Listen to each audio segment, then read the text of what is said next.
प्रगतिशील महाराष्ट्र उपक्षेत्र पहिले कृषी संलग्न क्षेत्र आणि ग्रामीण विकास राज्याचा कृषी जीडीपी सन 2047 पर्यंत 55 अब्ज डॉलरवरून 500 अब्ज डॉलरवर नेण्याचे उद्दिष्ट ठेवण्यात आले आहे।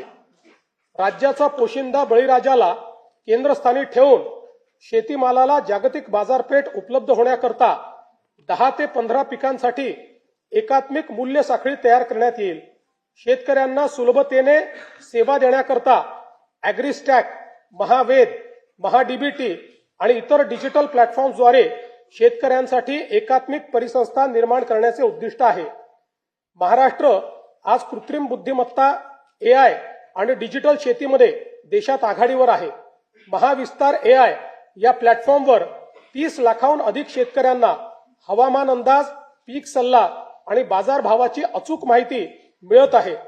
हा प्लॅटफॉर्म खऱ्या अर्थानं शेतकऱ्यांचा डिजिटल सहकारी आहे।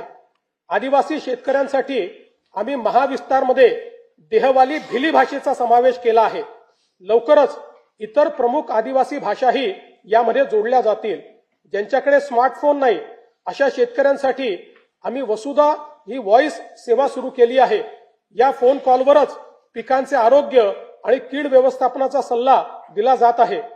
Agriculture data exchange and sandbox आणि राज्यातील 4ही कृषी विद्यापीठांमध्ये artificial intelligence innovation and incubation centre स्थापन करण्यात येत आहे। यामुळे कृषी स्टार्टअप्सला मोठी चालना मिळेल।